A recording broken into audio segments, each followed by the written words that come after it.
I am the Director of Community Outreach here at Manteca Unified School District. I am so excited to have you here with us today, and as the first in what I hope to be a series of conversations that we have with students who carved out unique, interesting, really one-of-a-kind paths and have found success in more than just, I want to talk about more than just financial success, right? Sure.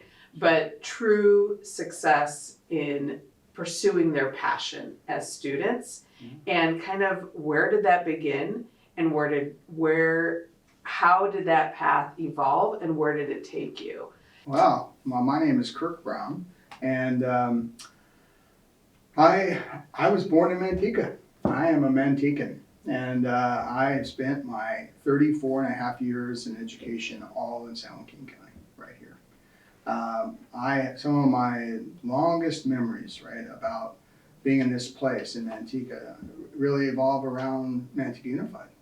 And now I'm heading to Washington, D.C. to be the head of K12 Programming for a new museum across from the White House, which is the Milken Center for Advancing the American Dream. The museum is a new place that's celebrating really the American dream. That's why it's not considered a museum, because museum is a connotation that's something in the past. It's not that, right? It's a center, and it basically comes around multiple pillars, education being one of those main pillars to reaching your American dream. It doesn't mean college, it just means training, right? And so that's evolving over time. And so I'm really heading that one pillar. Having a good teacher in your life, in your path, even one, can change your trajectory in your life, right, forever. I cannot agree more, right? As an immigrant myself to this country, my parents wanted to ensure that I could reach for the American dream. Your work and what you're about to embark on absolutely will exponentially make an impact and a difference on so many lives, on so many levels. I find myself in this moment right now with you just so excited for the 6-year-olds who are sitting for the first time in an American classroom, or the 8-year-olds who are trying to grasp with language and culture and understanding. And there's that one teacher, right, who is reaching in. You know, it's funny, I sit here and I was thinking to myself this morning, I can name every one of my elementary teachers at Shasta. And I think when you look at all of my middle school teachers, I mean, some of the pivotal ones that made a difference in me going into science, education, my foundation, my ability to read, write, speak, listen, was started here. I think my science teachers definitely sparked that interest to get me going, but all my teachers were really good. They all were just personal. Those relationships really are so integral to who we are, right? I mean, they are part of the building blocks of who we become. Yeah.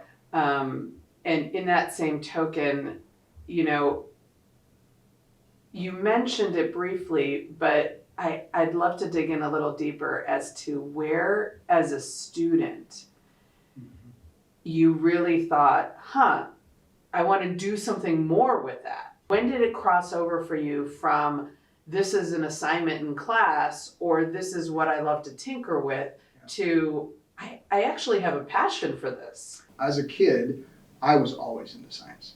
I'm doing something that I was born to do. I know of that because I remember before I even went to school, all I wanted to do is go outside and dig around in the bushes and find living things and look at them, and I marvel at that. My parents were instrumental in cultivating that because they always thought that was cool. I tell you, that was something I look back on, and it was pivotal. My parents were always encouraged that. They never said, "Oh, don't do that, don't get dirty, don't."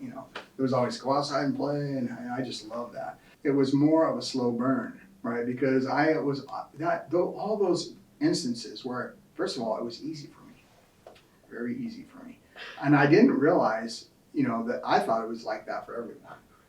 And my parents never put pressure on me to do Right. anything at all. Never. It was always just do something that you enjoy, work hard. You know, my parents are good examples of why I am like I am. I'm sure it comes from my parents. My parents were both born and raised in rural Oklahoma. My dad was extremely poor. The only reason he got to go to college, the only reason, is because he was an athlete. And that athletics gave him a scholarship that allowed him to go to college. And his parents could have never afforded to send him to school. So that was the gateway for him. So that was the driving force in his life. But I do look back on my time in schooling and don't remember doing a whole lot of homework and did pretty well. You know, so that actually turns out that it wasn't so good for me, because when I went to college, I went to a junior college and went to MJC, not local, right? Just Right. stayed there. And again, I wasn't, the first few courses were no big deal. And I thought, this is a piece of cake, you know, what is going on here? People thought college was hard. This is easy. And all of a sudden, no, started getting harder. And then I had no skill set to drop on.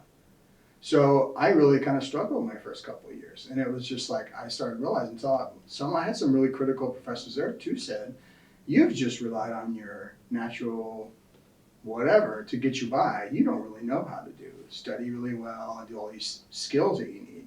So I actually had to teach myself. And so I did that. But always I was being taught that. I just didn't need that. One of my professors told me something really powerful, and this is a good piece of advice that I gave all throughout my career as a teacher, is always do what the teacher intends you to do. And all of a sudden I realized, I was always trying to get out of doing work because it was so easy for me, right? I would be like, well, I don't need to do that really. I could just do this, this, and this. And I realized when I started just doing exactly what they intended me to do, all of a sudden I knew everything going into class before they even said anything. And then I realized the next important piece that your teachers give you is they give you skills. And skills are the foundation upon which you build everything off from. Because if you think about it, when you, as a science teacher or scientist, you put your resume together. You don't write, I'm the best photosynthesis test taker on Earth. This is great. No. That never makes the That bottom never line. doesn't make the cut. No, that makes the cut. So what does make the cut? Oh, well, your ability to analyze data makes the cut. Your ability to use particular softwares, your ability to write, your ability, you've authored things, you've published things, right? Those all things make the cut, right? So the things that your teachers give you when you're in school as a student, you don't realize how important the skills, the actual foundational skills are. How do you read and get information from a text, right? How do you summarize that in your own words and tell it to somebody? Those are really important skills to write down, to remember, you know how to do. And I remember my kindergarten teacher teaching us to count to 10 in 10 languages. Well, I think about 5 of them I can still do to this very day. Mrs. Gillingwater. Who knows, your brain is that, it files certain things away in places that you don't know they're still there.